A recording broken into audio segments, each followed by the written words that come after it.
Sentinel Online, now loading the Geekcast radio network of podcasts.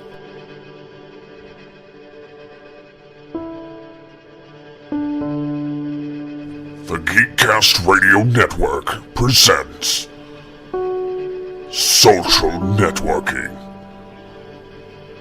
with your hosts, Steve Megatron Phillips, Mike TFG1 Blanchard, Kevin Optimus Solo Thompson, and Mike the Birdman Dodd.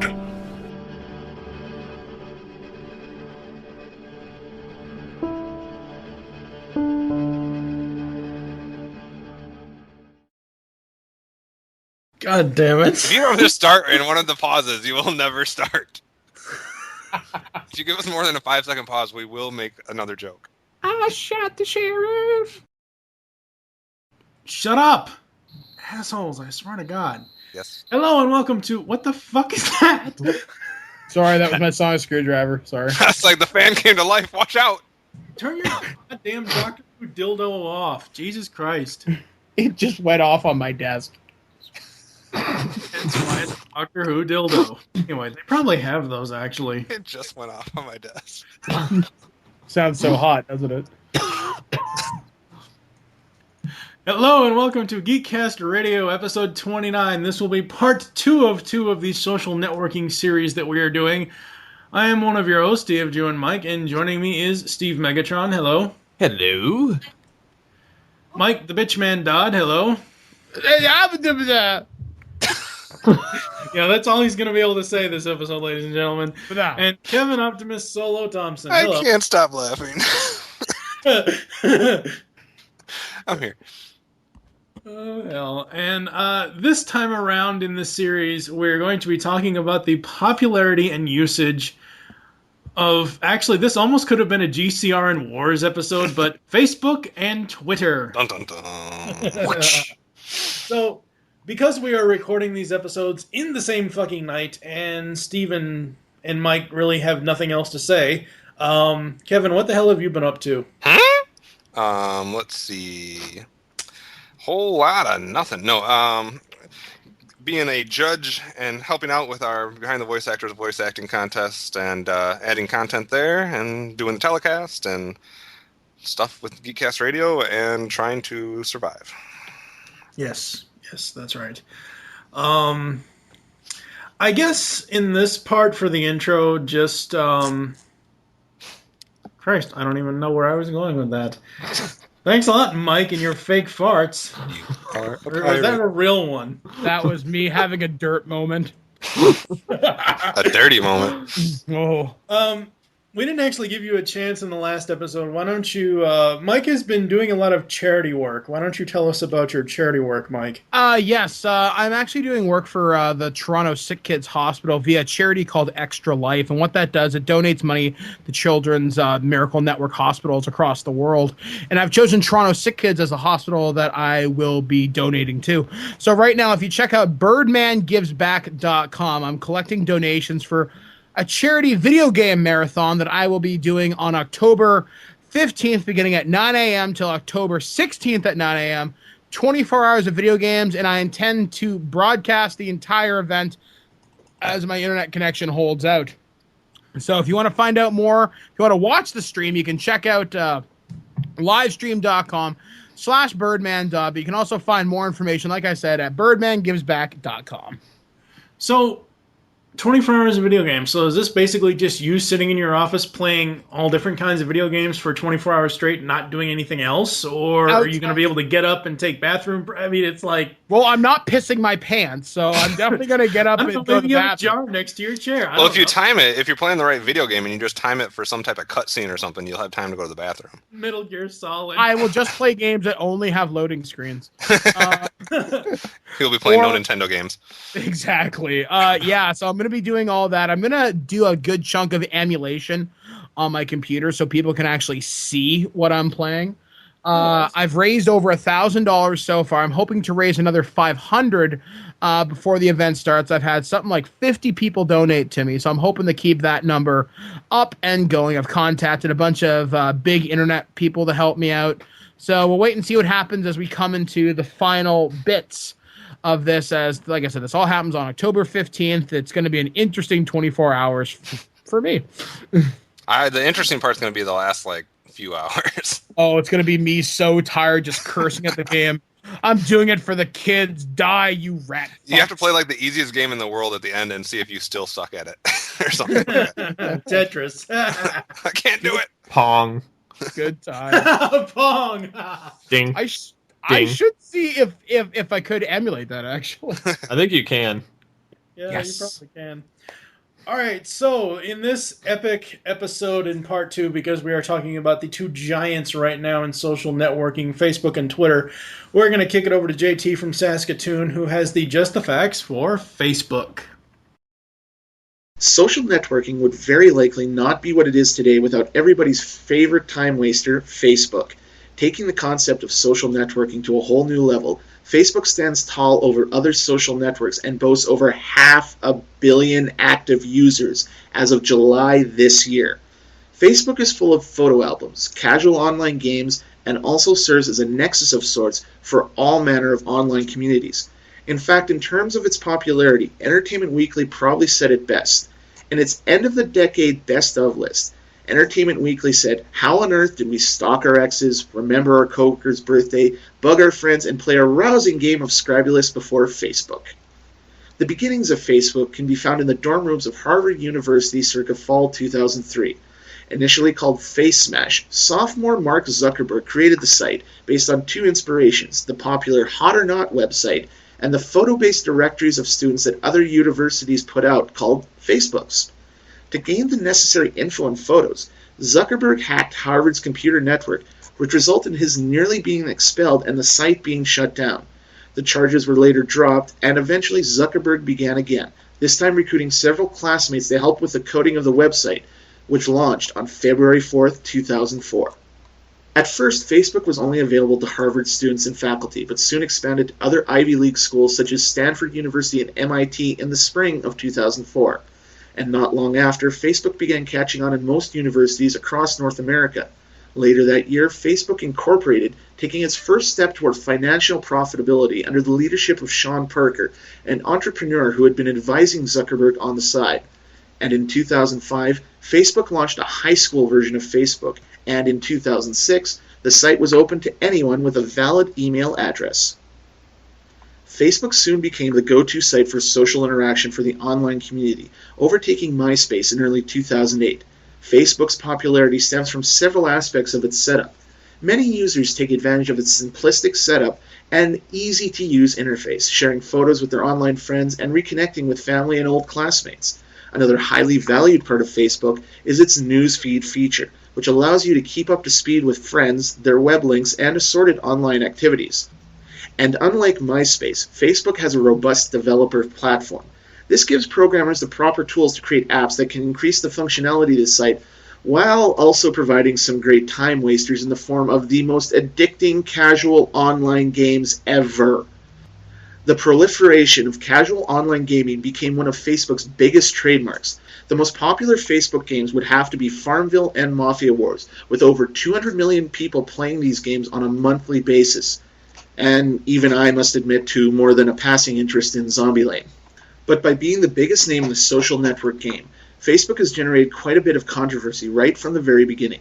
Within a week of the site being online, Cameron and Tyler Winklevoss and Divya Narendra accused Mark Zuckerberg of stealing their ideas. They claimed that while they were working on a Harvard-centric social network called ConnectU, Zuckerberg had promised assistance but later reneged on the deal and began using their ideas for his own project. The three students later sued Zuckerberg in 2004 and were eventually awarded a $65 million settlement in 2008. And it didn't stop there. Over the years since its creation, Facebook has also drawn considerable criticism from its users for the constant and seemingly unnecessary updates, for the part it's played in many cases of cyberbullying, and how advertisers like Virgin Media have removed their ads from the site after they appeared on politically and socially unpopular pages. However, as much controversy as Facebook has generated, it has also left quite an impact on the social and political aspects of our world. Unlike MySpace, which is almost considered to be a joke by many, Facebook has become a new avenue for new advertisers and creative agencies to reach their prospective audience. Facebook has also helped many families who have been split apart by unfortunate circumstances to reconnect after years apart. Politics have also been affected by Facebook. During the last U.S. presidential election, Facebook users were able to contribute questions to the Republican and Democratic debates. And Facebook has also played a role in the ongoing Egyptian political revolution that started in early 2011, allowing the protesters all over the country to communicate and coordinate their message and demonstrations. Facebook, for all its positive and negative aspects, has left an indelible mark on the way we interact and communicate with each other. It allows us to meet new friends and waste untold hours of time at work. And even as newer social media are created, they will all have to take a cue from the successes and pitfalls of Mr. Zuckerberg's little website. We are back, and thank you, JT, for that somewhat lengthy and interesting Facebook Just the Facts. Where do we want to start with this, guys? I mean, Facebook has become this giant at this point. Mike, where do you want to start with this? Well, I guess we should talk about the impact Facebook has had on pretty much the internet culture. I mean, Facebook was partially responsible for a number of political things. I mean, when Egypt overthrew that guy whose name I can't pronounce right now because I frankly forget how to say it. People were organizing on Facebook, and people were using dial-up modem connections to get connections in different countries to organize protests via Facebook. I mean, it's done so many great things. It's raised awareness. There's so many different campaigns. It's done a lot of good stuff. It's also done a lot of bad stuff too, but we can get to that a little bit later. I see it as one of the big internet juggernauts in terms of social network. I mean, I think it's the most popular platform right now, though not so much recently, though. There has been a decline in new user signups. I think there was one U.S. poll, I think it said something like 40% of people in the U.S. have a Facebook account. Think about how many people live in your country. That number is staggering. I think that number is even larger in Canada. So there's so many people out there you can connect with, from, you know, the good old people you went to high school with, to the wacky, crazy ex you never want to talk to again, to long-lost movie stars who may have only done 1 or 2 episodes of something. There's something out there for everybody, man. Well, and talk about the change just in that. I mean, the fact that it's everywhere and that there's so many, you know, we could get the statistics as far as the numbers of, you know, people that are signed up or the percentage of the country, etc. But think of how much that the extreme from how it started when it was a college-only website where you had to have a college email address to be a part of it. Like it's ridiculous how far it's come from that point, because I remember logging, you know, becoming a member of Facebook when I was in college, and at that point you had to have a college email address, and there was some the sucky part for me was when I graduated from college then, and my college email went, you know, eventually became deactivated. There was like, they didn't quite have it all smoothed out as to what would happen to you then as far as your Facebook account. But yeah, so I mean, just from the select group of people that could be on it before to it being everywhere in the world just is amazing to me. I guess one thing we should probably discuss before we get too far into the topic: when did everybody get a Facebook account? I got mine February of 2007, and I remember this specifically because I was in my second semester of my first year of broadcasting school. I had just deleted my live journal, which contained 5 years of my life. I kind of wish I backed some of it up at some point, but I started my Facebook profile, and we used it mostly for coordinating stuff at the college, because MySpace just wasn't a very good platform for sending messages back and forth at that time. So we used to coordinate shoot dates with it, who had the studio booked, and all that stuff. And I have been a consistent user since 2007. I got it. It launched in February of 2004, and I got it sometime between February and May of 2004. So I became a member within its first probably 3 or 4 months, because I graduated college in May of 2004. So it was sometime before that. So I guess I kind of got in right from the beginning. I didn't realize that until just now. I honestly don't remember, and I wish it would be. I wish Facebook would show you Member sense. Well, no, seriously, like I can, and I know Kevin's not going to like this, but I can go to my Twitter profile and I can look at my Twitter stats and just, I can see I joined, August whatever date in 2008. But I'm Really? looking at Where? huh? Really? Where the hell do you find that information? On Twitter? Yeah. It's in your profile. Oh, well, holy crap. Awesome. Continue. So, but what I'm saying is like I'm like I've got my Twitter profile page pulled up and I've got my Facebook profile like under information, the information tab. I've got that pulled up and Facebook does not list when I joined Facebook. I'm No, sure it should. Huh? I know. I'm agreeing with you. It should.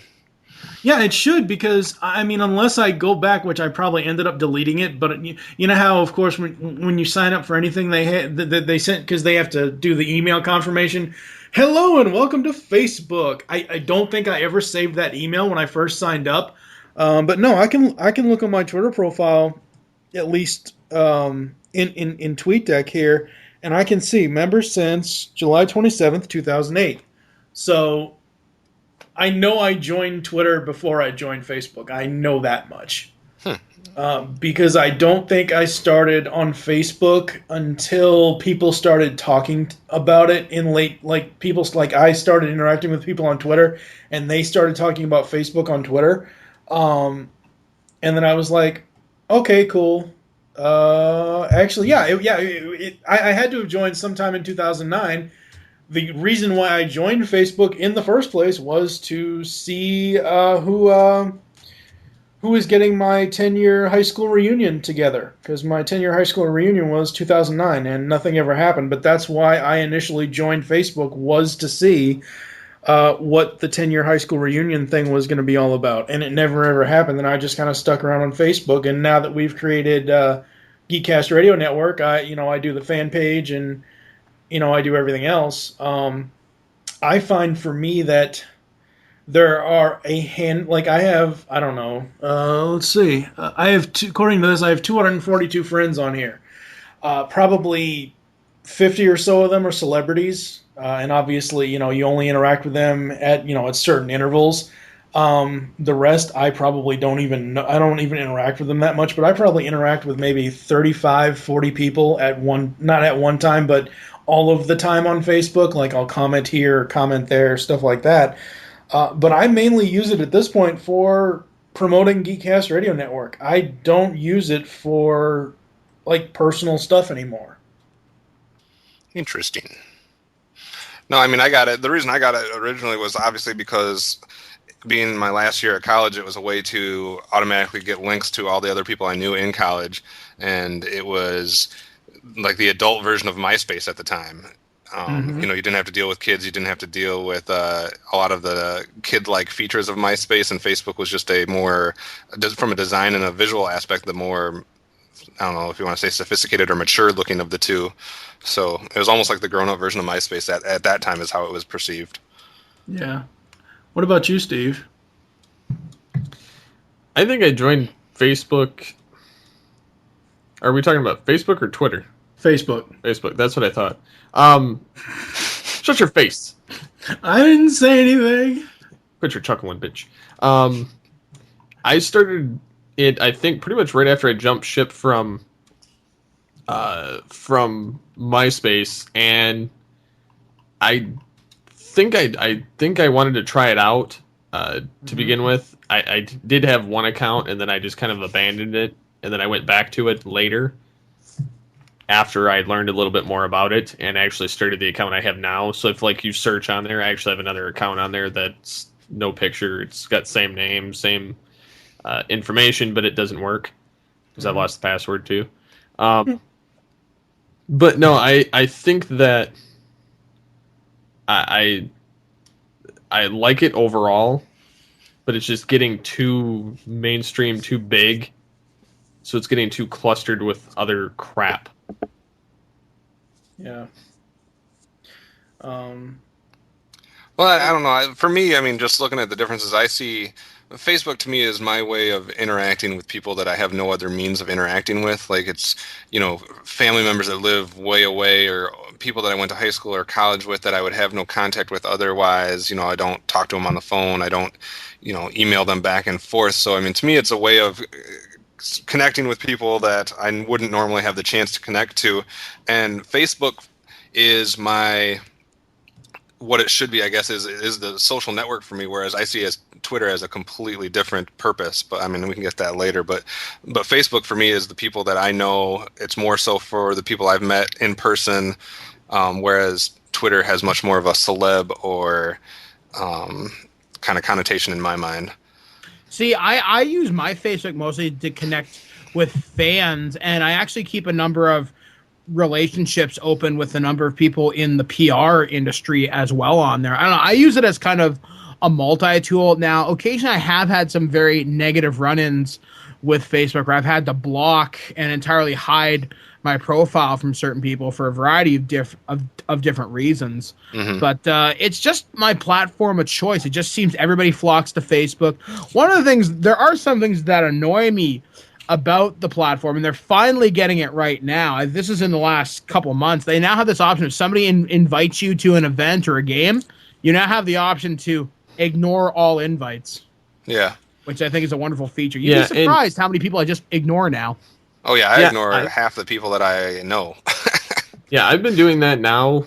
More so, I think that's why I started my fan page, was just that I could start deflecting people that way, because I have a lot of family I don't talk to, like you were saying, Kevin, on a regular basis.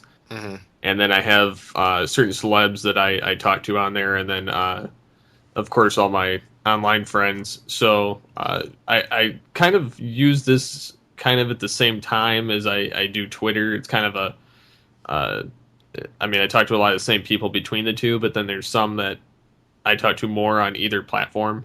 Yeah. I don't know, like, to me, Twitter is not made for how at least most of us use it. Like, the purpose of Twitter, I think, as far as its inception, or it seems like the most logical way to use Twitter, which I'm not saying that we use it wrong, I'm just saying we don't use it quite how it's necessarily meant to be used.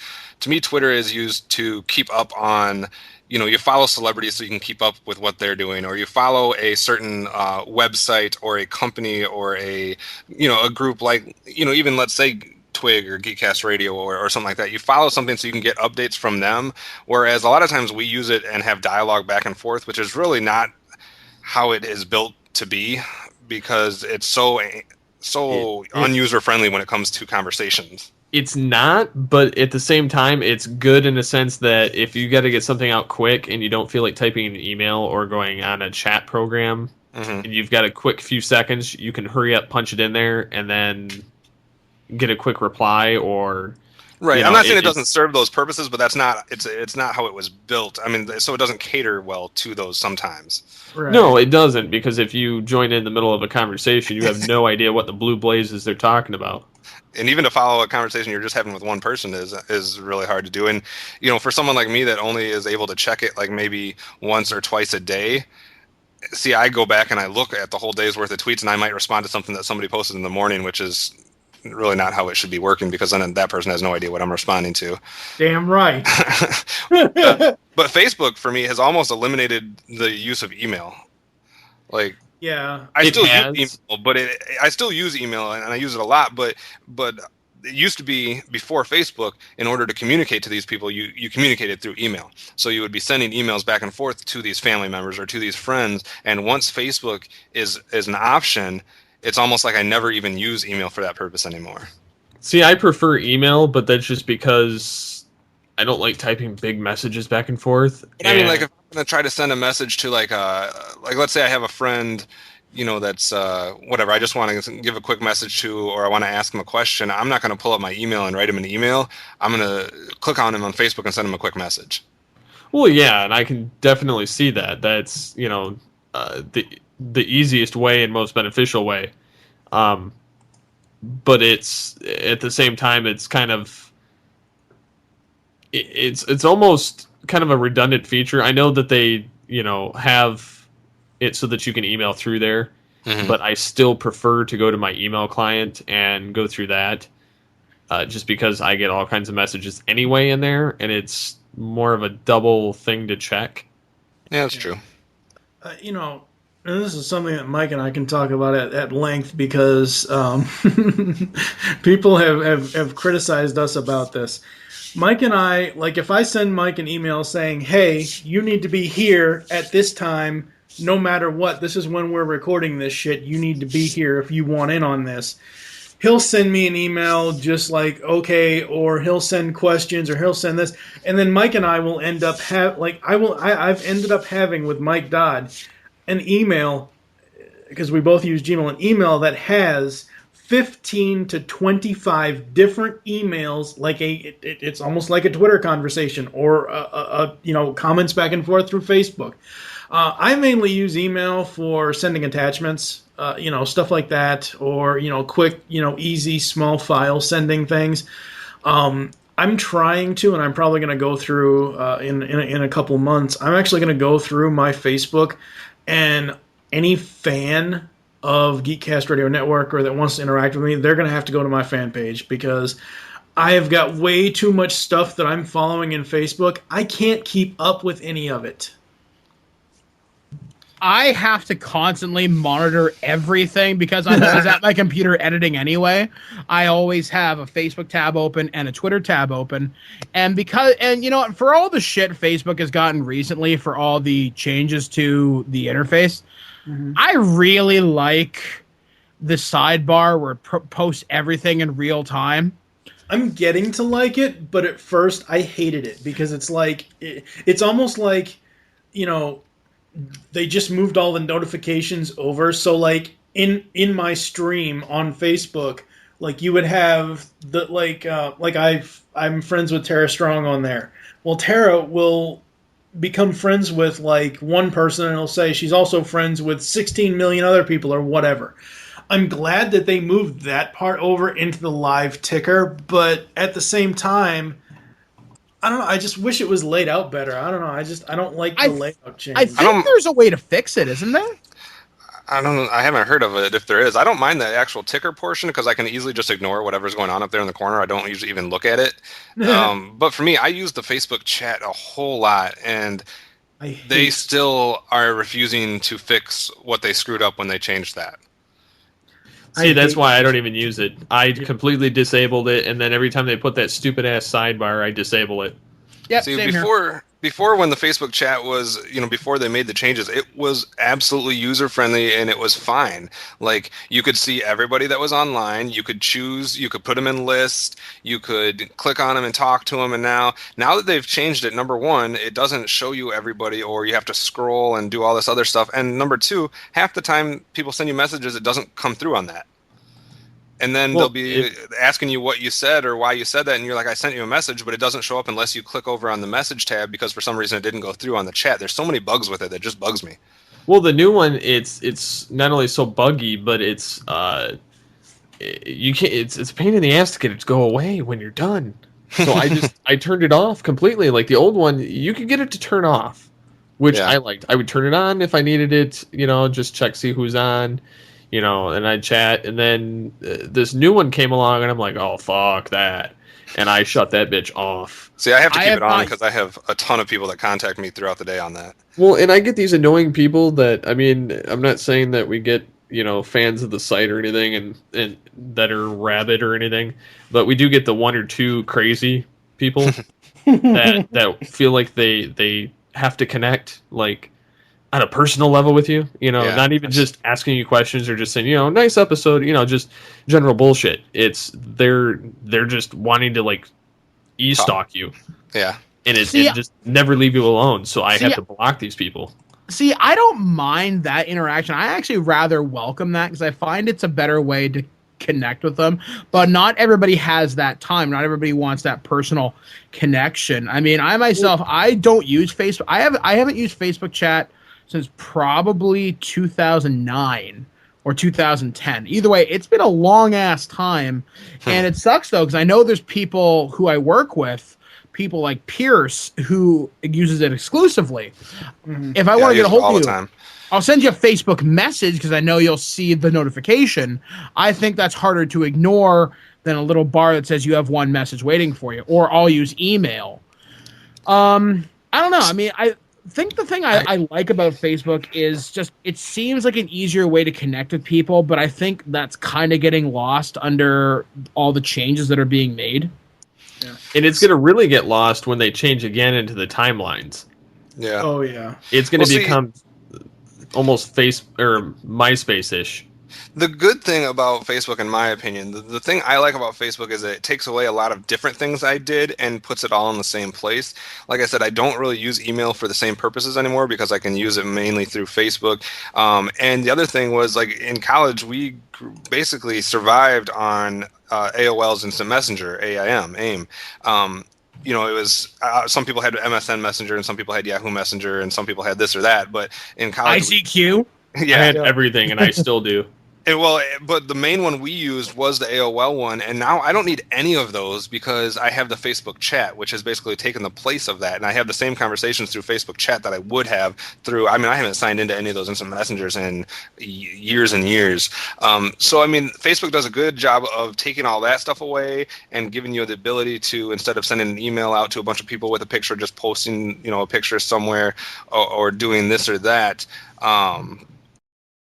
And now basically I don't need to use any of those other instant chat programs because I just, you know, exclusively use the Facebook chat. So the fact that it has taken, you know, what I used to have to go to email for or what I used to have to go to AIM for, and it puts it all in one place is the good thing for me. The bad thing for me with Facebook is it's not the changes that they make, it's how they go about making the changes, how they communicate with the user bases, and how there's absolutely nothing people can do about it. Like there's no opt-out of certain changes, which I wish there was. Yeah. The one thing that I absolutely hate with the latest changes is that, like, say I want to link to something on my personal page, I first of all have to click update status. I have to then type whatever the status is. I have to then copy and paste the link in. Once the link auto attaches, I can then go back and delete the link text in the post and then post it. Whereas, like, if I go to our fan page, it's the old model of, hey, you can just click on what's, you know, where it says write something. You can click on it, you can do whatever, and then right above it, it has photo, link, video, whatever you're going to attach. I hate that they changed it in the update status bar where you actually have to click on, you know, they added like 3 or 4 unnecessary fucking steps. I just don't like the top stories. I don't like the top stories. I don't like that stupid ticker on the right side.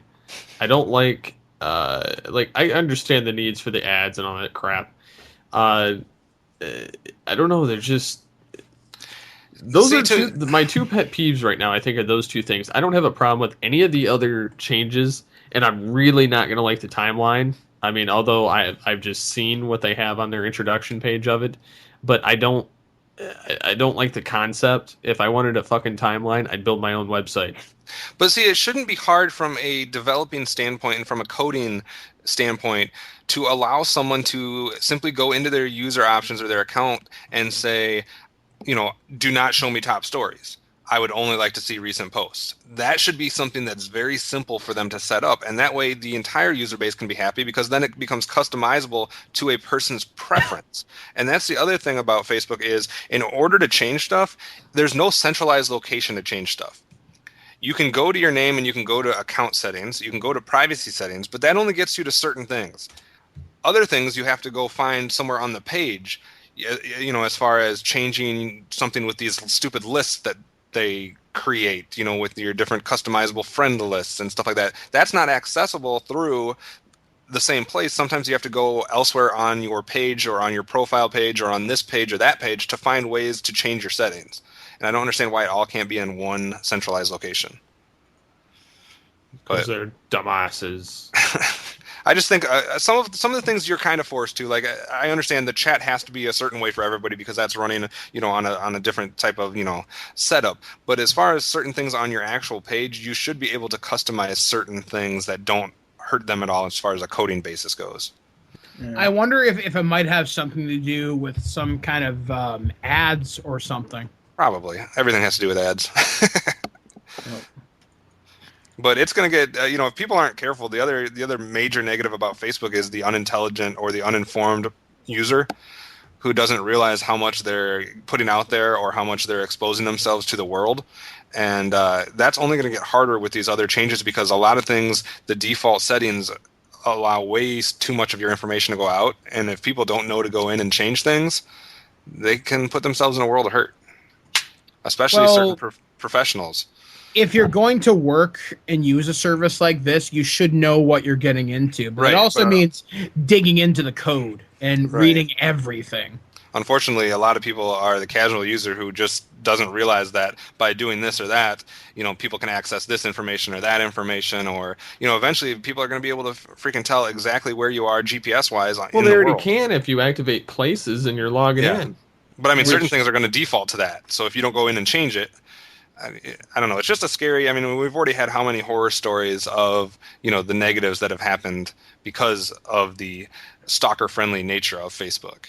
And the other thing is, Facebook needs to be, and this is my opinion on almost everything. And Steve knows this. I've told him this. Facebook shouldn't be anyone 13 and over. It should be anyone 21 and over. I wouldn't go that far. Teenagers should not be on fucking Facebook. My cousin's on Facebook, and I don't see a problem with it.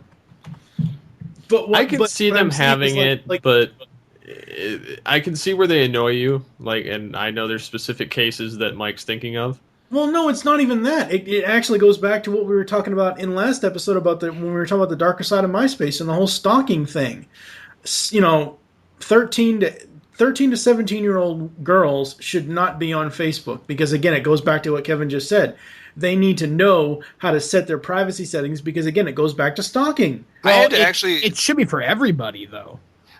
It should be in a way, but I don't know. I had to actually have a whole discussion with certain classes I was teaching and letting them know, because the majority, I would say about 75% of them, had all of their stuff public and had no idea what someone else could access because they had not gone in and changed their settings. Now, this is a generation that knows their way around computers and programs and sites and stuff like that. And even, these computer intelligent generation people did not understand what they were doing and how easy they were making it for, some type of creep out there to find out not only information about them, but find out where they're at or what they're doing, et cetera, et cetera. And it was an eye opener to me that so many of them didn't realize that they had all of their stuff on public, which for me, and I have to do this, and most other people in certain jobs like mine have to do, is nobody can view anything on my page unless they're my friend. Yeah, and that's the way my wife is too, because she's a teacher. Yeah, you cannot be friends with your students. Well, it's not even that. It's there's a whole other thing. I personally know teachers that have been fired because there was a picture on Facebook of them with alcohol. Yep. I mean, it's stuff that innocent. And you'd be surprised how bad people will get nailed for this too, because there's just so many cases out there. For example, a friend of mine, I'm not going to mention his name, I had them tagged. He got really sick one time, and I tagged him because he was throwing up. And he's like, "Oh shit, don't do that." Mm-hmm. And I didn't realize, oh shit, I'm sorry. I most of all should know this. Yeah. So you have to be careful what associations you keep. I mean, I myself, I'm sorry, Kevin, go ahead. No, I just gonna say, and it's not only the making your stuff private, but then you even have to know another step. You have to know to be able to go in and make it so that anytime someone tags you in something, you have to approve it first, or you can even set it that nobody can tag you in anything. There's so many different steps that you have to be conscious of. Yeah. And I will say that since Facebook has done the changes recently of that they added tag review of people that you can tag, I like that because, and I've told people since I created my fan page, if you want to tag me, tag the fan page. Do not tag my personal page, because I don't want. One of the things I absolutely hate about Facebook is if you get tagged in a post, say Mike goes to the This Week in Geek fan page, says, "Hey guys, we just had an awesome nerd news with myself, Mike Blanchard, Dustin Van Coor." Say Scotty Doo, Superfan Clark, and like 4 or 5 other people that are fans of Twig comment on that post, because I'm tagged in that post, I'm going to get 20, 30, 40, 50 different fucking notifications saying, hey, this person commented on a post that you were tagged in. And But wouldn't you want to know that, though, in case they were saying something? That seems to me like a good thing. I can see where it's annoying, though. I would, yes, I would want to know what they're saying if they said anything about me, but my thing is, with my personal page, I don't want to be tagged because I just don't want to be. I have a friend that knows, I mean, I've even told him, and he knows for sure that I will never comment on any of his stuff, because if I ever comment on any of his things, his like everyday status, like any status he puts in, gets at least 20 replies. And yeah, see, that's the and thing. he just knows. He knows I won't comment on it because I don't want to get those 20 emails, because most likely I'm not saying anything that's really important. I'm making some joke or just making some innocent comment where I'm not really concerned about the conversation that's being had. So I mean, that's just a personal choice, but it's an easy thing to just remember. Don't post on that person. But right. I don't know. But it's just that's the thing. It's like I made a comment like I follow one of the Transformers animated Allspark Almanac authors, Bill Forster. I'm friends with him on Facebook. He made a post. At this point, it was almost 5 months ago. He made a post, and then 3 weeks later, after like 3 of us had already commented on it, he made a post. Somebody else commented on it 3 weeks later, and I'm getting a notification, like the email notifications and the mobile notifications. I've turned all the email notifications. I turned all that shit off immediately. I did not want constant emails from Facebook. See, I like the email notifications just because I can get it through my phone. Well, see, the thing that sucks about that is every time Facebook renovates itself, they reset all of your privacy settings and all of your email settings. So you end up getting all those damn emails that you didn't want to begin with. See, mine's never reset on me. Mine's only reset once on the email settings, but that was easy enough to...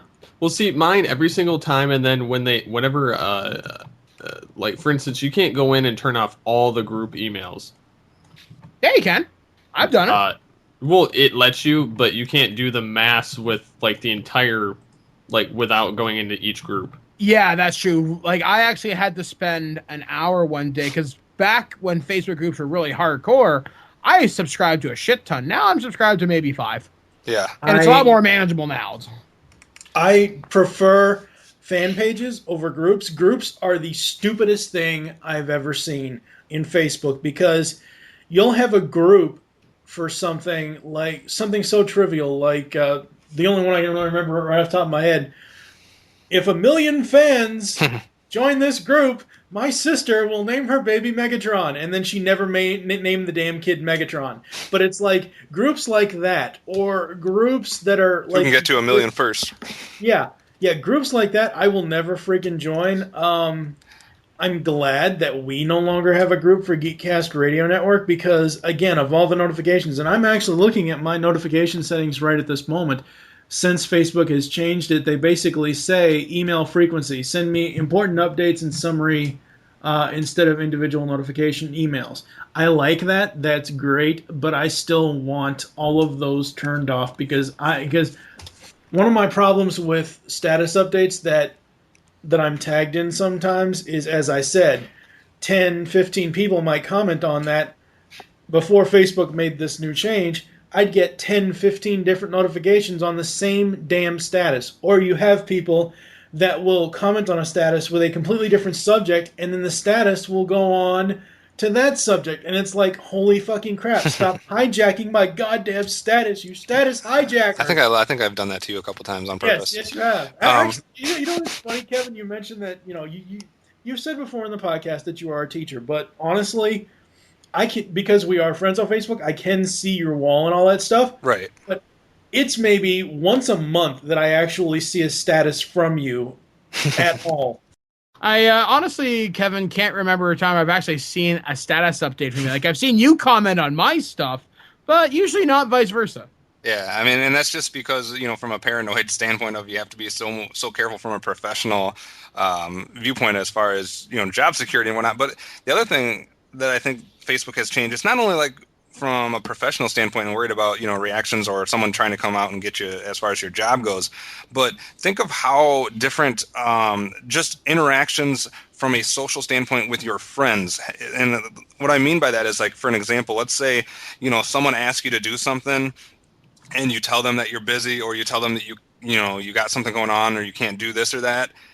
And then it happens that whatever you were doing in place, whoever you were with, makes some type of Facebook post like, "Oh, I had a great time with so and so tonight."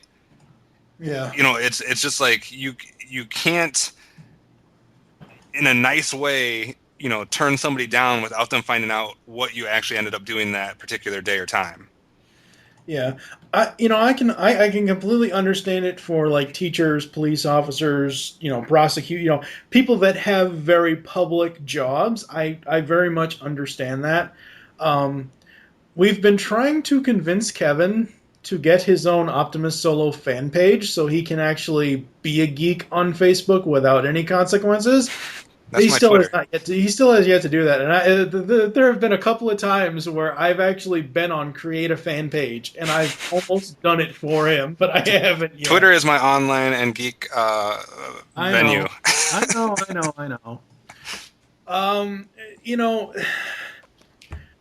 As we've said before, Facebook should allow us to customize it the way that we want to be able to view it. Like right now, I'm getting used to the ticker. I don't mind it so much. But again, as Steve has said, the way that the Facebook management people are just doing abrupt changes, like it will be like you normally see it or you've seen it like over the last 6 months, and then like within a 24-hour span, they've changed it twice automatically, and as soon as you log back in, it automatically updates to the new style, and it's just very jarring.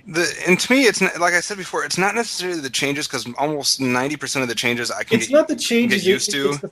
It's the immediacy of the change. And it's the way that they know they have us all by the balls, because they know they have, X million number of people that aren't going to quit. I mean, you might get a handful of people here or there that will, eliminate or, get rid of their Facebook account because they're so pissed off at a certain change or whatnot.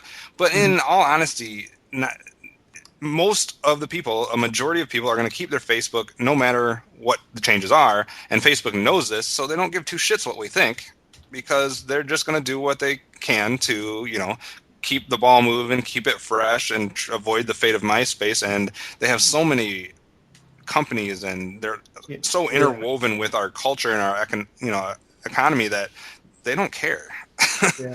They're going to do what they want to do, and that's kind of the thing that turns me off a bit. But like I said, 95% of the changes I can live with. Like I was saying earlier, I like the idea of fan pages and still being able to interact with people on Facebook, with some of the fans that we at Geekcast Radio Network have, and this, that, and everything.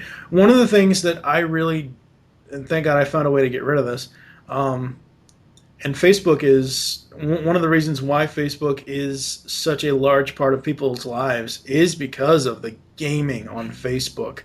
I'm so glad I was able to finally just get rid of the gaming notifications, because I like I said before, I have like 242 friends, and half of my stream at one time or another was just like this person has got this achievement in this game. This person has got this achievement. I blocked all those out immediately. I've so blocked all those out at this point now.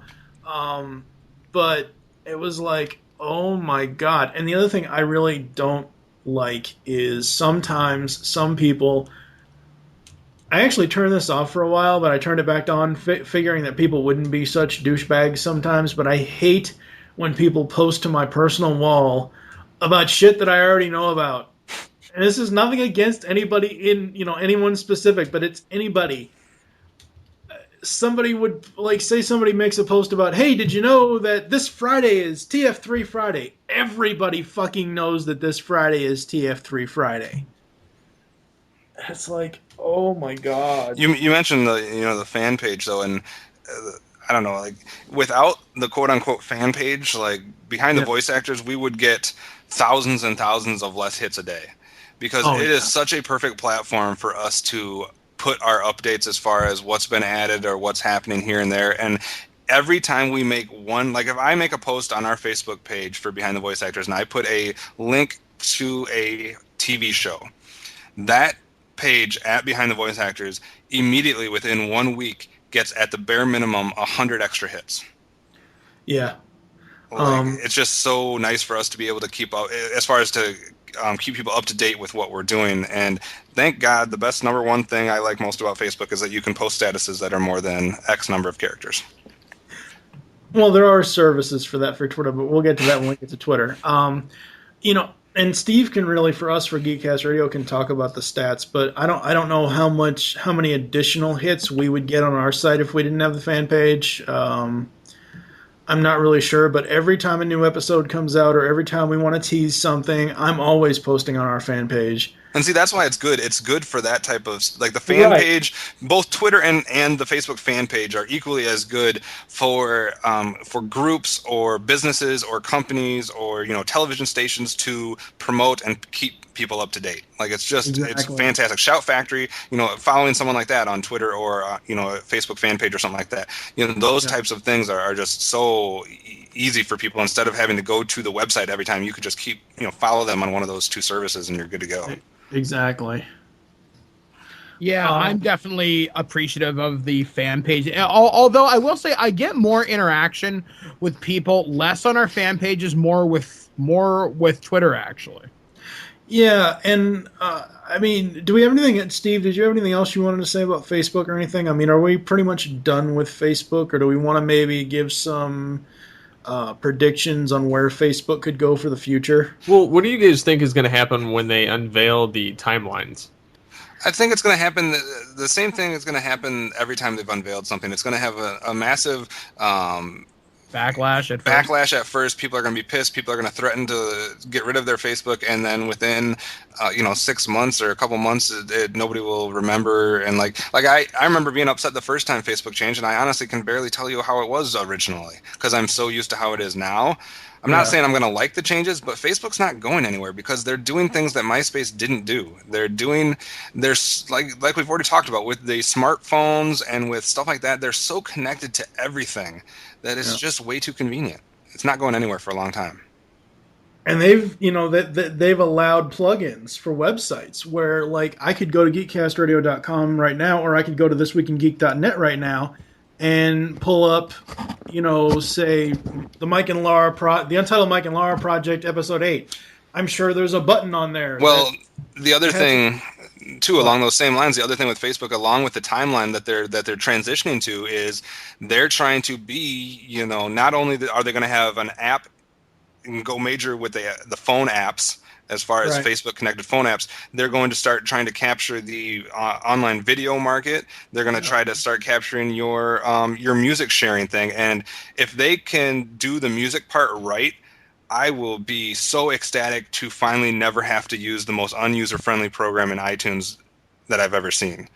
I fucking hate iTunes. It's not that bad, and that's for a completely different day. I know. I'm just saying if they could do it right, iTunes is just made ass backwards as far as user friendliness. But I know that's a conversation for another day. But I'm just saying Facebook is going into so many different video and phones and apps and music sharing and all that stuff that they seem to be going in the right direction to try to capture a huge chunk of a lot of different things. Well, and see, they're so integrated with everything that it's going to be kind of hard to come up with a new standard that everybody's going to switch to. Films advertise facebook.com/ instead of a domain name.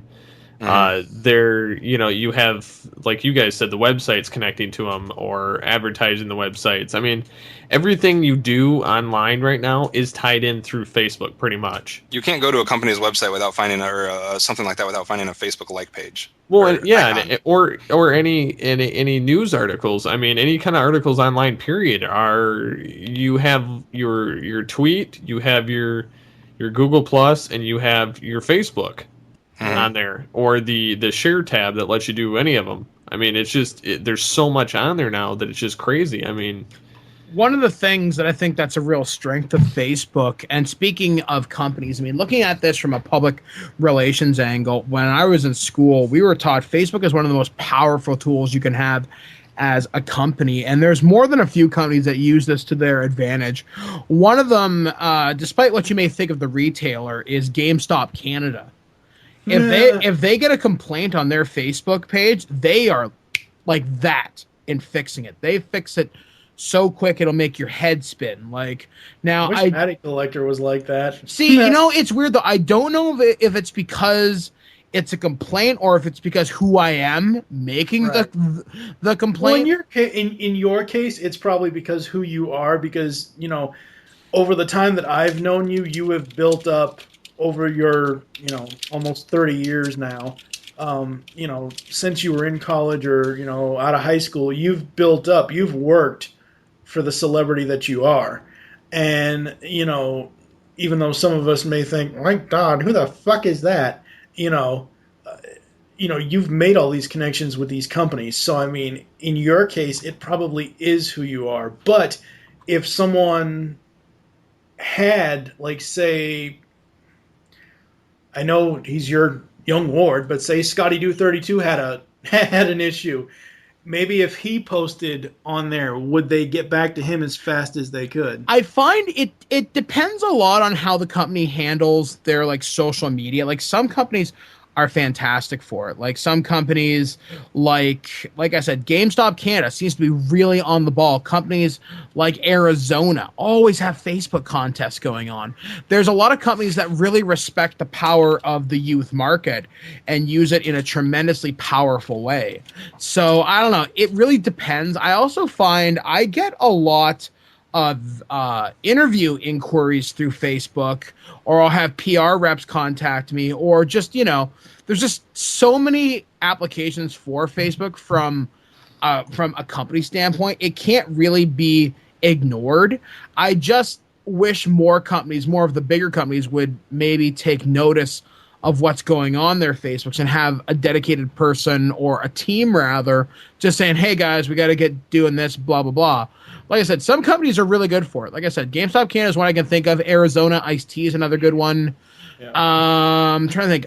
The company I did for Project Triforce, they post a lot of their up-and-coming stuff, like Kevin was saying about Shout Factory, showing all their things that come out. Like, hey, here's a new prototype. Here's this, that, and the other thing. I remember one of the most successful campaigns recently that I can think of is Epic Games and Microsoft Game Studios giving you an exclusive multiplayer character you could only get through the Facebook page. Mm-hmm. Yeah. And so that's something you can't buy. TV shows on DVD is another good one, and all of the different television channels seem to be really good at promoting their shows and what's coming up and this and that. Not even just the TV stations themselves, not even just CBS or NBC. They've gone out, and I don't know who on their staff is doing this, but like I'm a fan of The Big Bang Theory on Facebook.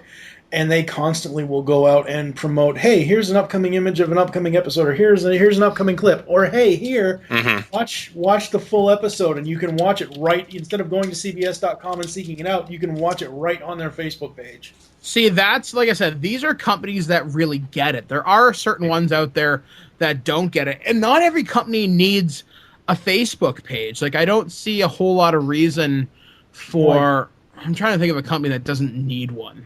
Playmates. Well, see, I would agree for that because they need to get the new kind of product out. Plus, they can have parents connect with that. And I don't know. I mean, maybe like a lamp manufacturer or something like that, or someone who makes industrial fasteners or something. I don't know. And that's just pulling stuff right out of the ether.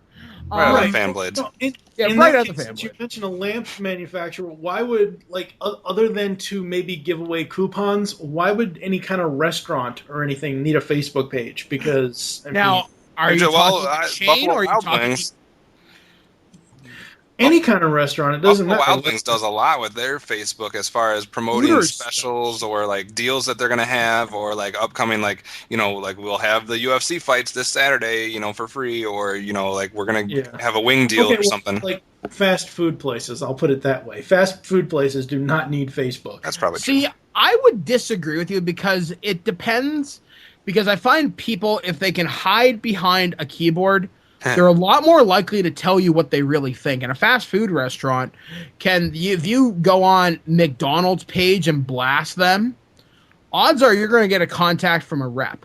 Honestly, it's only probably a matter of time before all of our ordering can be done through Facebook. As far as like ordering a pizza from Pizza Hut, go to their Facebook page and order it right there. I could see that happening. There's an app for that, yeah. Yeah, and that's a really good idea to integrate that much. I mean, I remember when it was a big deal when I think World of Warcraft or EverQuest had the option to order a pizza in game, and it would literally come to your house, which is kind of awesome. And there's so much potential for Facebook to be used. Now, speaking of fast food restaurants, I can think of one marketing campaign happened a couple years ago. It got a little bit of flack, but I thought the idea was hilarious. It was called something like lose your friends for a Whopper. And for every 10 friends you deleted, they sent you a Whopper. I remember that too, yeah. I thought that was brilliant. Like, who would you sacrifice for a Whopper? And I got I'm 1,700 friends in. I promise you, more than a few of you are getting cut for that delicious cut of beef or alleged beef. I do got to say, one of my biggest pet peeves for Facebook, and I apologize if this is any of you, but well, it depends, because not so much if it was any of you guys, because you have your personalities as far as Twig or Geekcast Radio or whatnot. But when the average common everyday person has like a couple thousand friends, like that is just a pet peeve to me. Like if you're on a fan page, or if you're trying to promote something, obviously you want as many connections as you possibly can get. But for me, I don't know. I don't think a personal page should have somebody that has like a couple thousand friends. Well, see, the thing of it is, and I'm looking at this specifically as, promoting Geekcast Radio Network. Right, if you're promoting something, or if you're... Right, no, I know, but what I'm saying is, like, half of my 242 friends, probably a good majority of them are the celebrities that I've asked to be friends with, because, say we're going to promote interview with Rob Paulson, or interview with such and such, interview with Barbara Goodson and Robert Axelrod. In order to promote that and link back to their fan pages or their Facebooks, you either have to already like them or be friends with them. But that's different than the 15-year-old high school student who has 2,000 friends. Yeah, that's a little ridiculous. Like, there's no way they know those people. No. Exactly. And then it becomes a popularity thing where it's like, oh, who has the most friends, and you're not cool if you only have 200 friends, and that's the kind of like the peer pressure high school bullshit that is an unfortunate side effect of Facebook. And I think South Park covered that quite aptly too. Yes, they did. The last thing I want to bring up is a lot of people seem to think, and as I said before in this part of the episode, that I'm seriously going to be going back through my friends list and deleting a lot of people and asking them to go to my fan page, because I want to personalize my Facebook a little more. It's like the end of the world as we know it, because you've been deleted off someone's Facebook. Oh, we didn't even talk about relationship statuses. Oh, yeah. No, let's not even go there. Let's not even go there. Those are fun to troll. I'm sorry. But you're not official with someone unless you're official on Facebook. You know, it's funny. That's actually what brought two of my friends together not too recently, actually. My friends Liam and Ashley, they've been kind of dating, kind of not. And Blair, my wife, is like, you know what? Fuck it, guys. Just make it official on Facebook. Just say you're dating, you're diddling. Just get it over with. And they're like, I don't know. And then they got it on Facebook, and they've been happily together for like 2 months now, I think. It's actually gotten to the point where there's actually etiquette, I think, for relationships. Like, I think it is deemed that it's like the female job to be the one that not only, like, if you're just starting to date, it's the female's job to request you as a friend. It's not supposed to be vice versa, as far as what I've been told. Like, the guy in the relationship, if you're just starting to know each other, is not supposed to request you as a friend. It's almost like that first phone call back in the day when we were first dating people.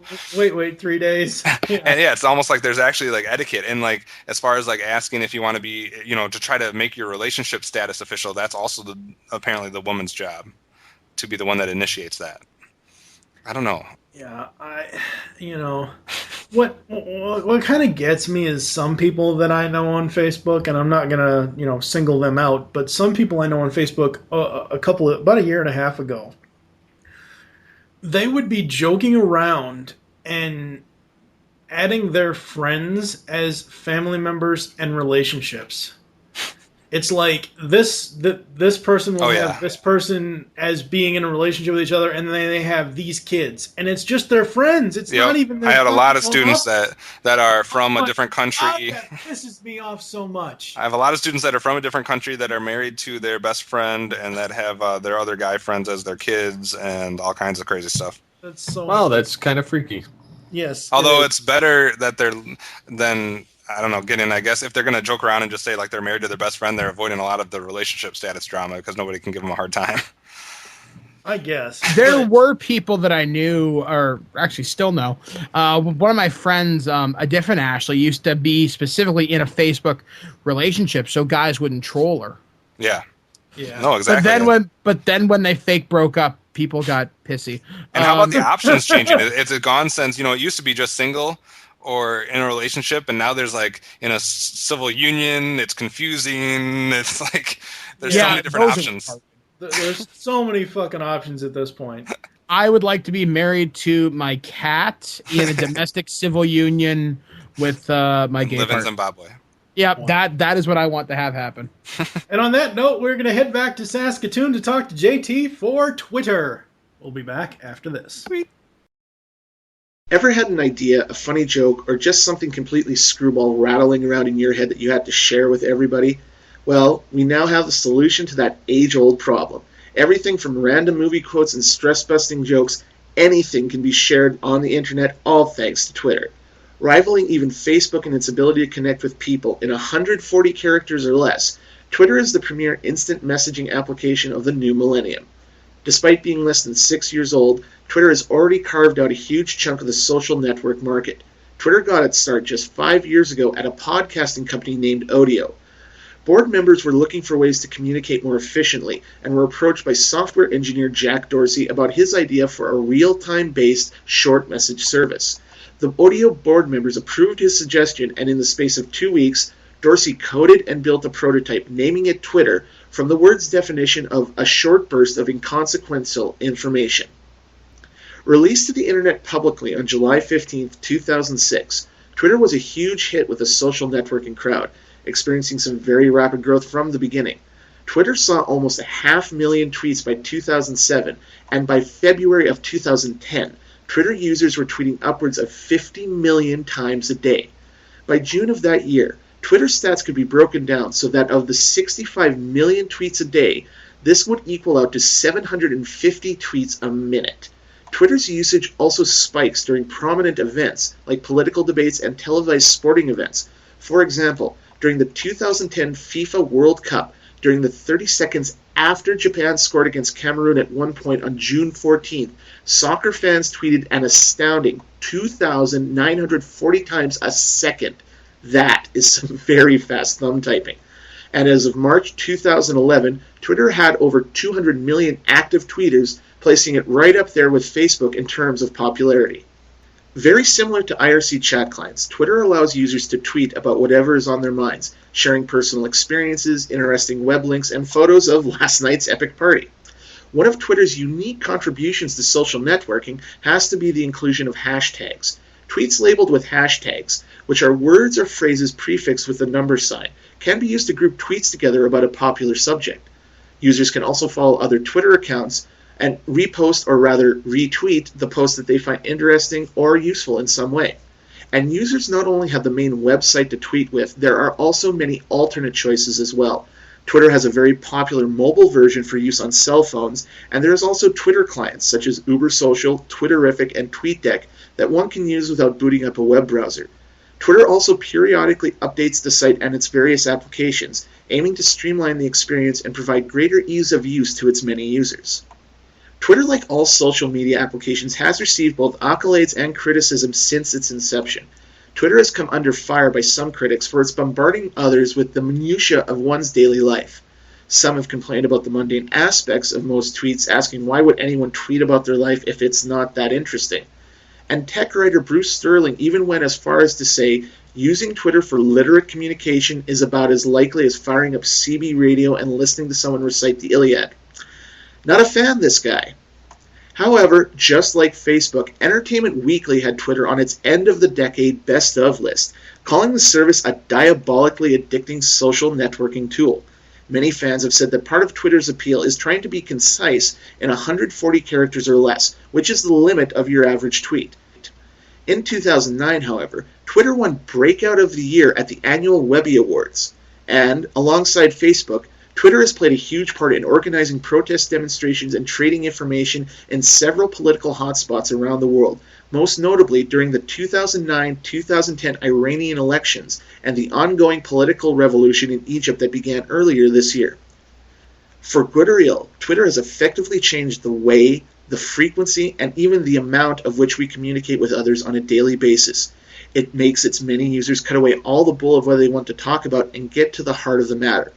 With Twitter, users can exchange ideas, share photos and videos, and even change someone's outlook on life. All this in 140 characters or less. Where are you taking me? Into the Twitter sphere!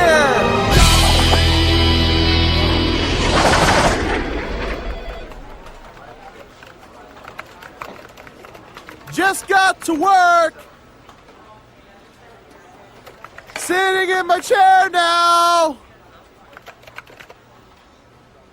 Anyone know any good Craig? apps for my iPhone? Craig, what are you doing? I'm twittering. Did you get my tweets? I just tweeted all over the place. Uh-huh. What's Twitter? It's the latest social networking micro bloggy thingy. Yeah, I'm not interested. Damn it, Darren! You are a young, hip, tech-savvy 20-something, and I will not let you turn into my father! Come on!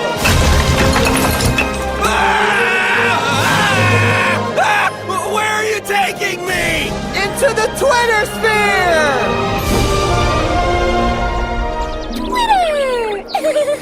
Whoa. What is this place? It's a magical world! With Twitter, you can tell everyone what you're doing or thinking at all times, no matter how trivial, mundane, or embarrassing. Watching TV with my cat! I forgot how much I like pickles. At the free clinic. Uh-oh.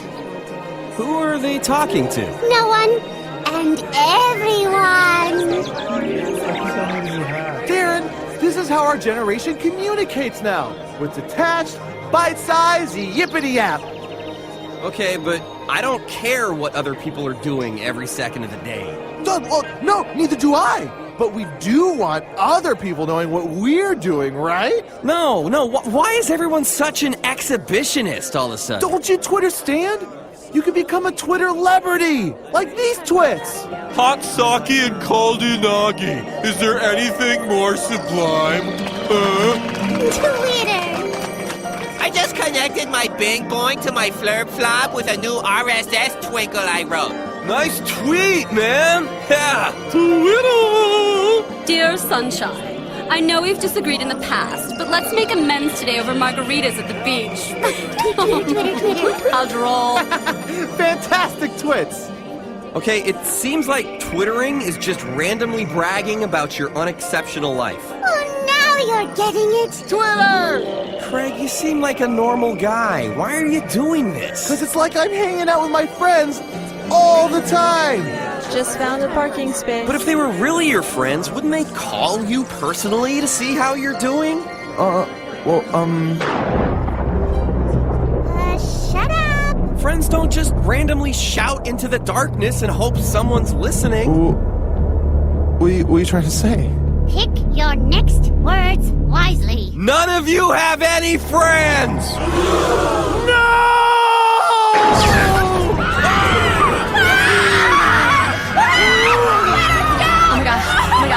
Oh my god. What's going on? You bastard! You've summoned the fail whale!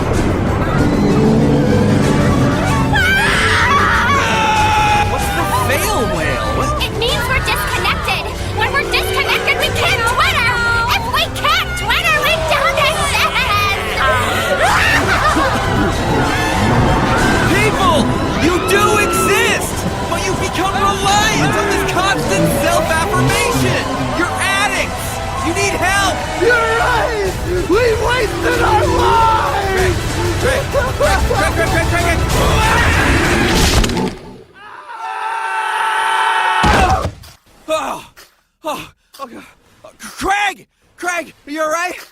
gonna be okay.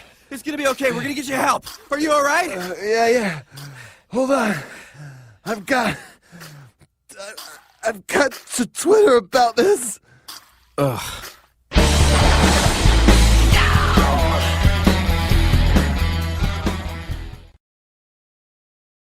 This podcast will not be in 140 characters or less. Thank God. But you can like our Tumblr account.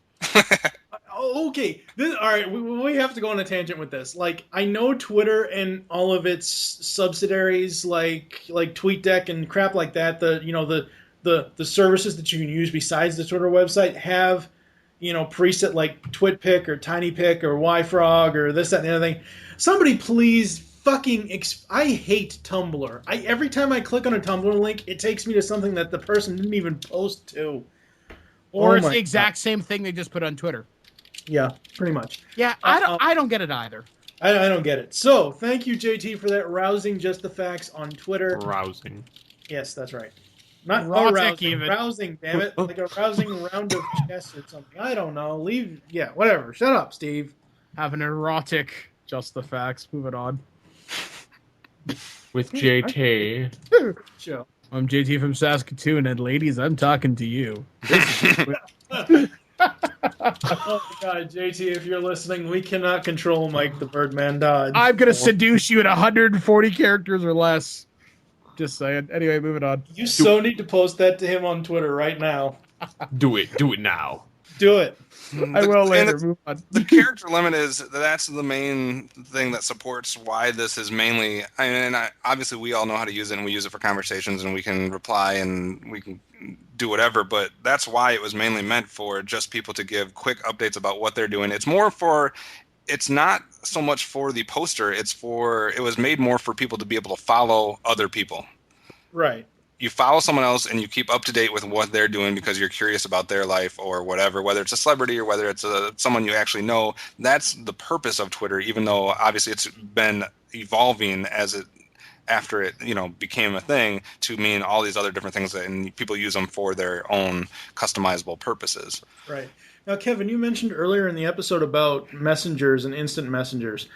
Right now, simply because of I hate MSN and I hate Yahoo at this point in time, and I never was a member of AOL. I was, but I never really ever used it.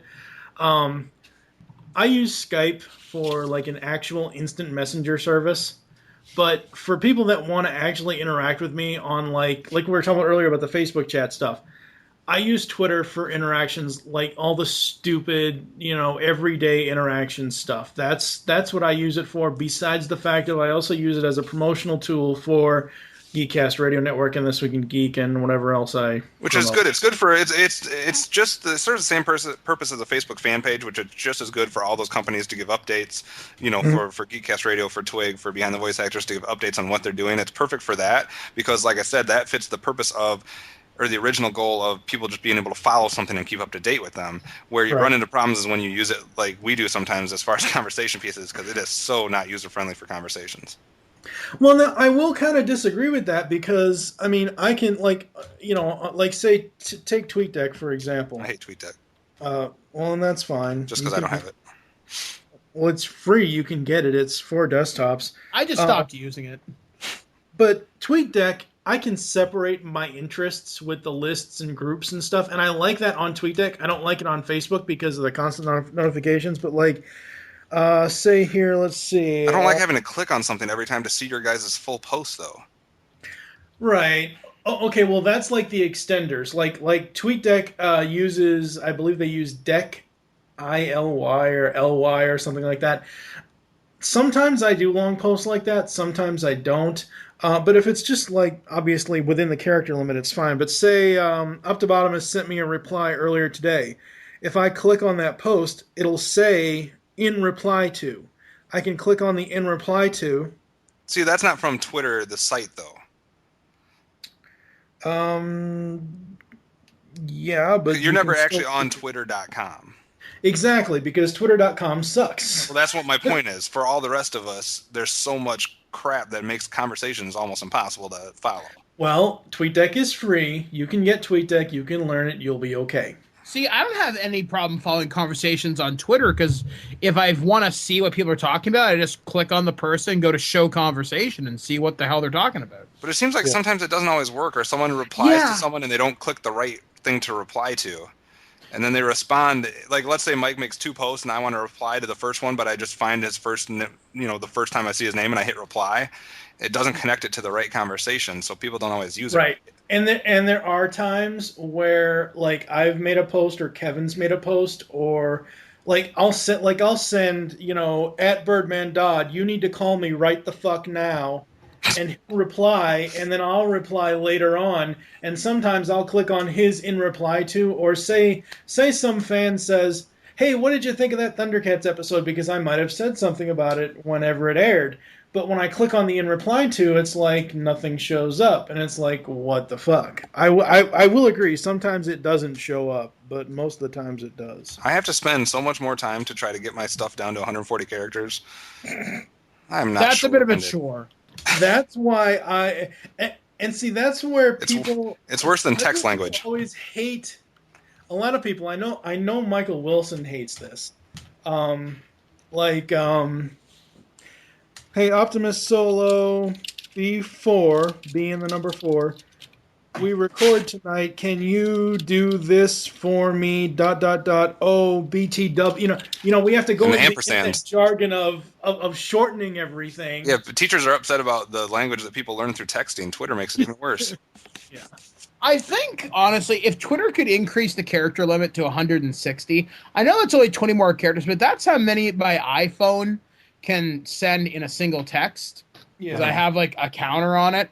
I don't know. I think that would be something. But then again, if you were to remove the character limit, you get some asshole kid posting fucking novels or something. Oh, yeah. Like War and Peace in a tweet.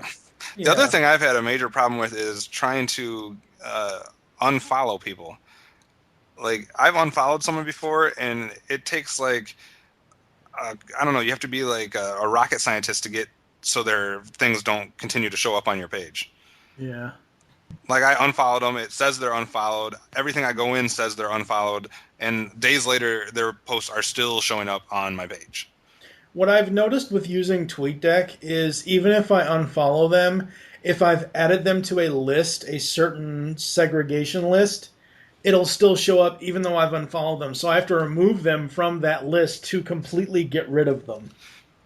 But I am glad that they do give you the option to protect your tweets, because I wasn't ready for the complete moronic psycho wanted to kill me guy that came after me after I posted some stuff on Twitter.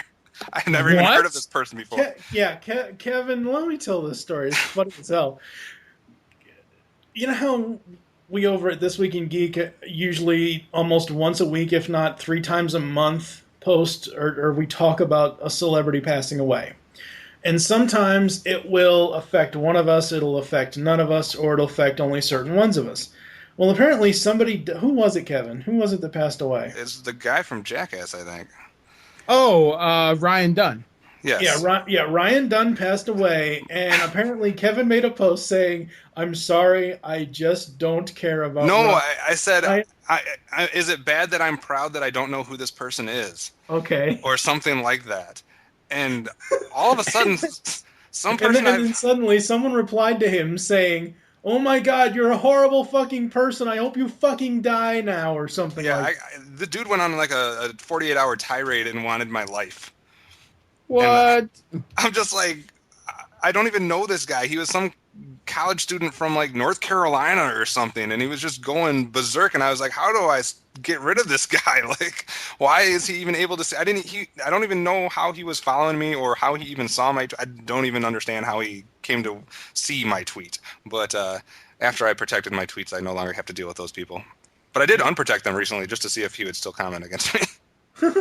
Wow, fuck him. Yeah. And one of the things I've noticed about people that just give me random tweets, perfect example is the RoboCop, I'd buy that for $1 asshole account. I will block and report spam any account I don't want to deal with. Anyone that just mentions me out of the blue that I'm not already following or I don't know, I will constantly block and report spam, block and report spam. I will do that to anybody. I check them first, but most of them I end up doing that just because I can tell they're total bullshit. Yep. There was really only one thing that was ever going to get me to cancel my Twitter account, and that was the Follow Friday bullshit. Oh, there was a lot of people do that anymore. Thank God. I think because it became just annoying. There was one guy I used to deal with on Twitter, and he's a fine guy. Like, he himself is fine. I'm not going to mention his name here. Right. But his entire Twitter stream was just him hitting on girls. That was the most fucking annoying thing I can imagine. And I have a few adult actresses on my Twitter, but I know these people enough that I can pick up a phone and call them. Yeah, I mean, you've interviewed several different adult actresses in your career, and you've interviewed a couple of them multiple times. So it's almost like the email relationship that I have with Stan Bush, where I can email him, "Hey Stan, what do you got for us? Do you have anything you want to promote?" Or, "Hey Stan, can we get this to promote it in this or whatever else?" But yeah, I mean, people that do stuff like that, it's like, oh my God. I mean, Go ahead. I was about to say, there are just so many people. Like, it's when I see people use Twitter for that, I don't know. It bothers me on a level, and I guess it's no different than someone using Facebook to pick up chicks, but it just seems so juvenile. But as far as the Follow Friday thing that Kevin's talking about, well, it almost got so bad that on Fridays I didn't even want to log into Twitter because that's all your whole thing would be right. people fucking mentioning people. See, I don't turn Twitter on Monday nights because of fucking football and wrestling. Because that's all my news feed becomes. Yeah. Well, I don't want to see a Friday news feed of follow, and I'm like, if I want to follow them, I'll follow them. Well, hold on here. Wait a second. With the Follow Friday, there is, there's people that just put the hashtag and then list people. There's sometimes when I used to do it, I would say, "Hey, hashtag Follow Friday, the GCRN crew," and I would put mine and Steve's and Kevin's and whoever else was hosting with us. Like, I would make them specific to those people. I wouldn't just list them. Like, is it so hard to actually write a status and include the people's names that we just have to? The part is when you just post something that's just a series of names. Right, and I understand that, but that's like, well, what I'm saying is when I would, when I first did it, I did it that way, but then I learned, I'm like, okay, well, if I want to actually promote these people, I would say, "Hey, check out the Radio Free Cybertron crew," or check out the This Week in Geek crew. That's not as bad. I can honestly say, if you write something in addition to listing, say, 3 or 4 names, that's less annoying. But I agree. Just listing 20 names in one post is like, I have yet in my entire time on Twitter to ever use a hashtag. Hashtags are a good thing. Like say we're all watching the new episode of The Big Bang Theory or 2.5 Men. You use a hashtag of 2.5 Men, and you can actually click on that hashtag, and it will take you to other people that may be watching it. So maybe you find new people to talk to. So in that case, hashtags are good a little bit, but yeah, sometimes I'm just saying I've never used one. Ridiculous. I just don't see the point. What about you, Steve? What is your Twitter experience? Well, when I first signed up for it, I don't even know how I found it. To be honest, I don't. One of the first people I actually followed was you and Birdman. Yeah! I was listening to Twig when it was live on streaming on the internet on like 9 a.m. Yeah. On Friday mornings on CRN 90.1 FM. Sorry. Yes, I didn't miss the shows. Like, I would plug in my headset, so... But yeah, I'd sit there and I was enjoying the show and everything else, and then I think I wanted to start doing feedback and whatnot. Yeah. And so I think that's how I got into it. And then I started wanting to doing podcasts because of, obviously, before we started this network. But right, yeah. Anyways, I used it mostly to connect with people from Transformers, podcasting, voice actors, tech people, just whoever piqued my interest. And as time's gone on with it, I found it to be a useful tool, just more so for seeing just what's going on with people. Mm-hmm. Or whether I feel like checking out some random articles that people are posting. Just what, based on who I follow, it depends on what I look at. But some of the annoying things are, and they haven't gone through too many annoying things on their homepage, so I'm thankful for that. But they do have a lot of spam accounts. Well, Twitter has only gone through, unlike Facebook, I think Twitter's 2 only gone changes. through one major update. Yeah. But I mean, I pretty much use TweetDeck if I can, just because it's more clean laid out. I can just sit there in the program and type, and it does everything for me. But There's a I'm sorry to interrupt you, but I find this so funny. There's a graph on the not TweetDeck, on the Twitter Wikipedia page of like what it's used for. Pointless babble and conversational are the 2 largest pieces of the pie. The rest are news, spam, self-promotion, and pass-along value. well, I mean, it's true to an extent. I mean, because that's what you're doing. You're just promoting stuff. Yeah. It like I said before, it's good for real quick conversation. Mm-hmm. Like if you're trying to just pass a note, like, yeah, I won't be on right now, I'll be on later, or give me a call, that kind of stuff. Yeah. I can see that. Or if you're making a quick, saying like, oh, read my review on this, click here. Mm-hmm. Stuff like that. I can see that. That's legitimate. The people that put, I'm taking a shit, and then just they leave it at that, or I'm giving birth, or I'm taking a shower, blah blah blah. It's asinine, and mostly anybody who can tweet while giving birth has my full attention. Now, mind you, I've twittered from the operating table before. Tweet. And that was fun. Tweet. Like, hey, I'm still alive. I'm twittering. Things is, and one of the greatest things that I find is the integration with Facebook and Twitter between Foursquare and GetGlue. So instead of me, coming out to my computer and saying, oh, hey, I'm watching this, I can go on GetGlue, getglue.com, and, check into a certain show. Or I can go on Foursquare, and again, this goes back to the stalking thing. Like, people could really stalk you, but in my case... I've never used either of those. In my case, when I joined Foursquare, half the check-ins I did, I was sitting right here. Well, and the thing is, mostly for as far as Twitter, it's very similar to Facebook in that it's everywhere as well. It's not as widely used as Facebook, but it's pretty much second. Yeah. It's. I like it. I found that I like it a lot more than Facebook in some instances, just because I don't have to deal with all the extra bullshit that comes bundled with Facebook. I mean, Facebook has its benefits, of course, but I like Twitter just because it's a quick go-to thing. I don't have to deal with the hassle of a messy interface. I don't have to deal with any of that. I can just look at people that I talk to, look at the certain messages, people that communicate with me, and then that's it. I don't know. Exactly.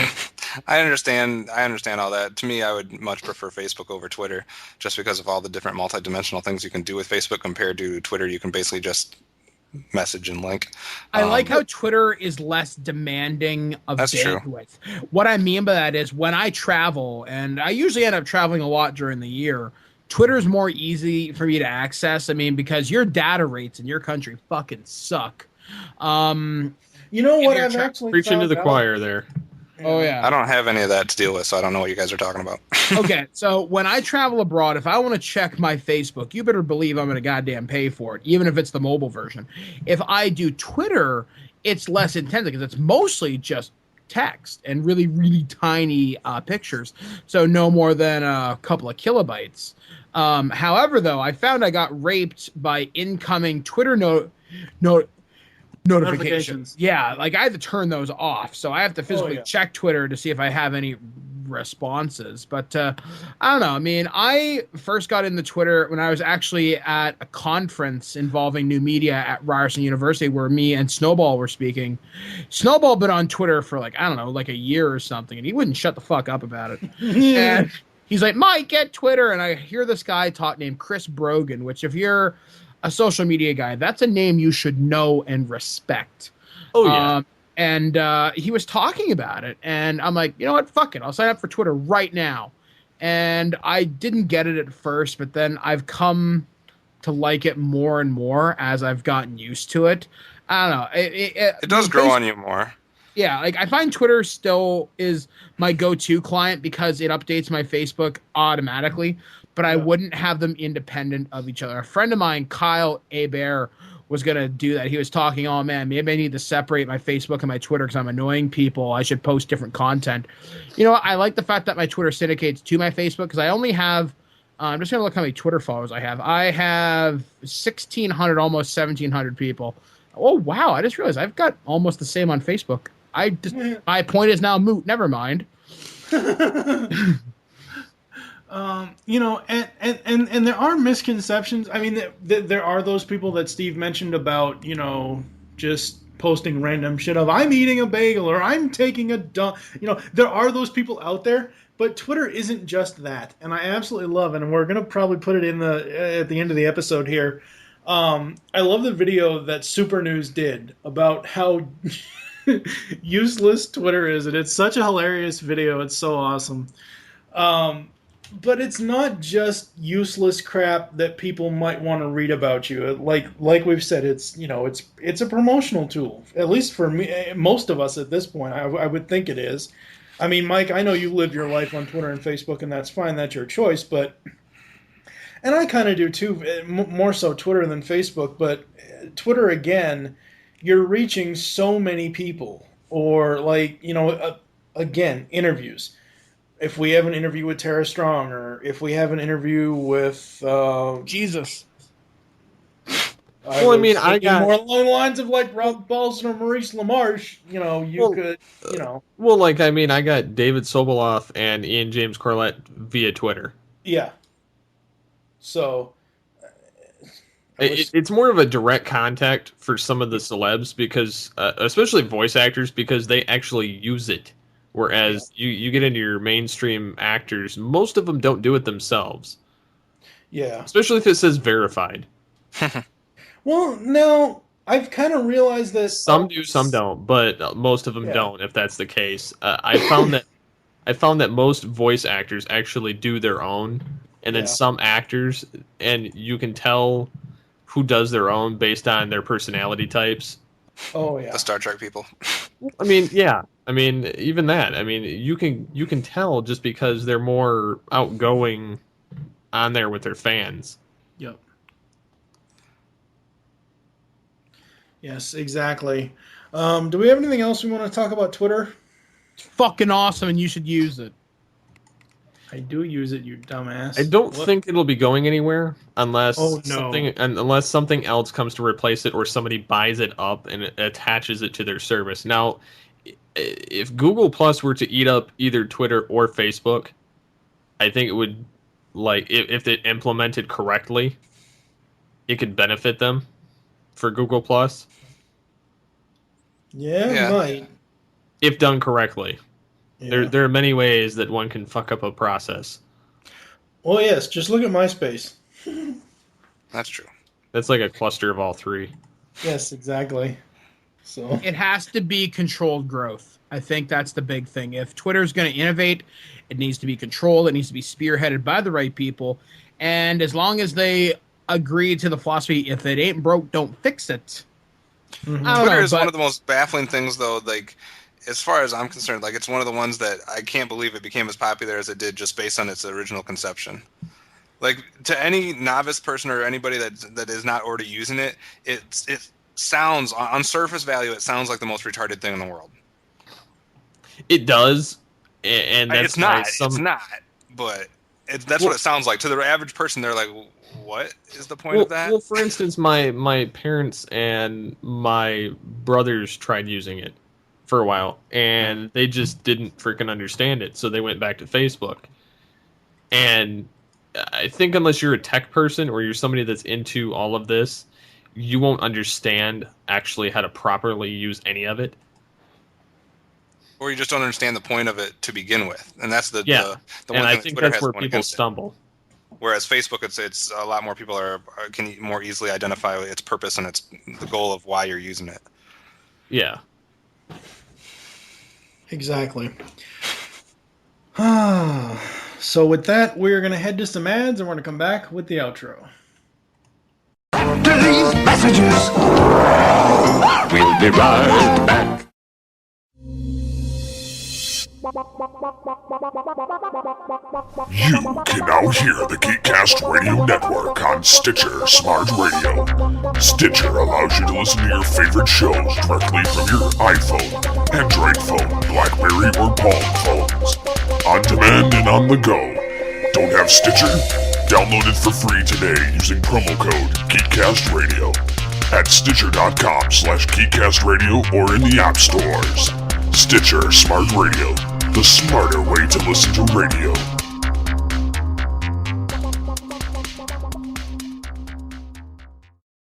Hey, I'm Gary. I'm Greg. I'm Chuck. And I'm Justin. Join the four of us every week on the internet's #1 G.I. Joe podcast, What's on Joe Mind? That's right. It's Joe news, reviews, and special guests like you've never heard them before delivered right to your MP3 player. Think of it as Joe Talk meets Sports Talk. And we make fun of Chuck. Right, please. Hey. We're just kidding, Chuck. Kinda. Yeah, sometimes Chuck makes fun of himself. Right, please. Hey. It's What's on Joe Mind? Every week on the Geekcast Radio Network, InsidePulse.com, Stitcher Smart Radio, and iTunes. Download and listen today. Can I say something about Transformers? No!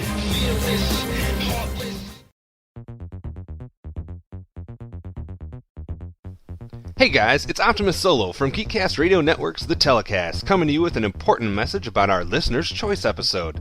That's right, for the first time in Geekcast Radio Network history, we are giving you, the listener, a chance to choose the topic in one of our shows.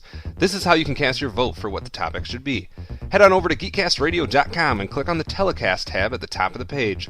Once there, you can find our complete Season 1 schedule with all 35 episodes. Please look this over, because we would hate for you to cast your vote for a show that is already on our schedule. Once you've done this, just scroll to the section titled Listener's Choice and click on the Comments button. All that's left for you to do now is to cast your vote through a comment. For example, you might say, "Hey, I see that Nick Arcade is not in your Season 1 lineup, so I'd like to cast a vote for Nick Arcade to be the Listener's Choice episode." It's that simple, so please go cast your vote for your favorite show, and stay tuned for episode 34 to see which show becomes our very first Listener's Choice. That does it for now. This has been Optimus Solo from The Telecast.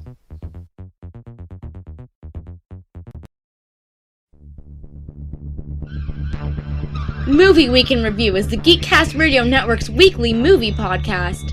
Steve and Mike take a look back on their favorite films and give you their thoughts. They also bring in co-hosts at times. If you are a movie buff, listen to M-Wire only on GeekCastRadio.com. And now, back to the show. So that's going to do it, folks, for our social networking coverage as somebody dies from coughing. Not sure what the hell that was.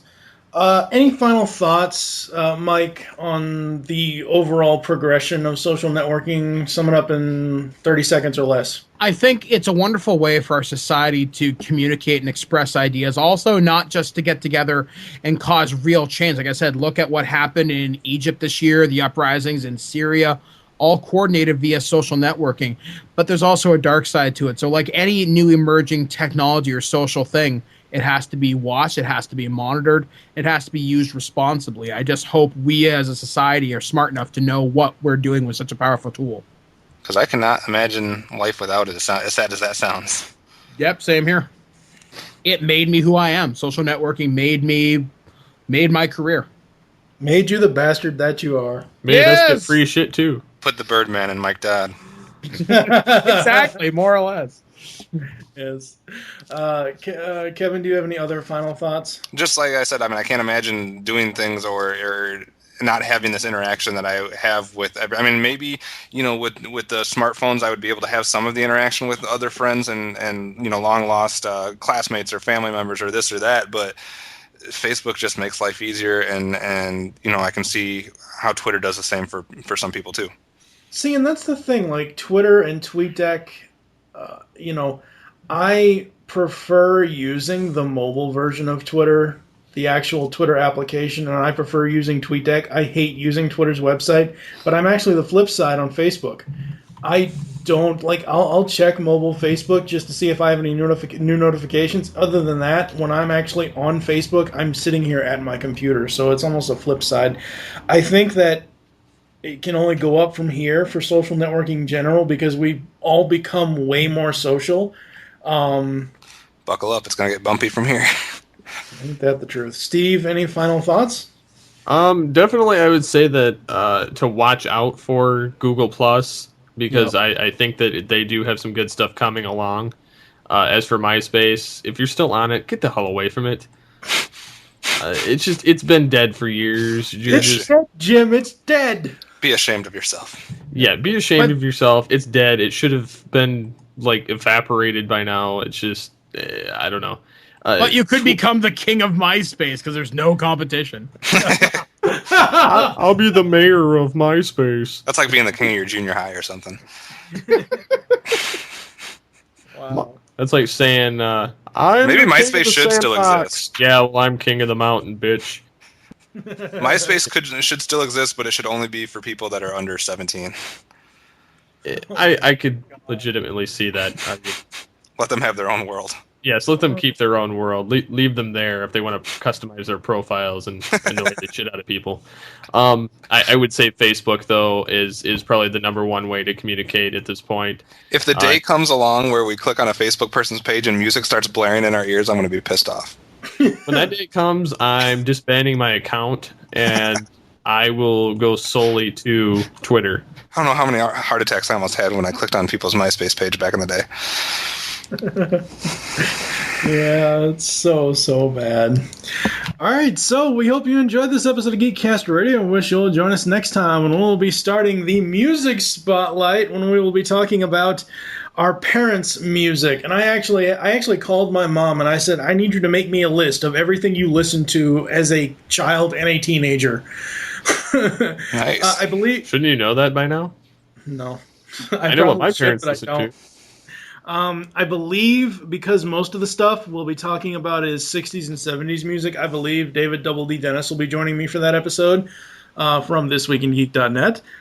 So for now, I have been TFG and Mike with Optimus Solo, Steve Megatron Phillips, Mike the Birdman Dodd. Yeah. Thank you for listening. Until next time.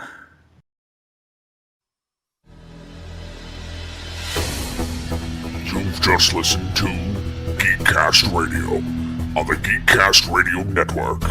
There are several ways to get in contact with us or leave feedback for the show.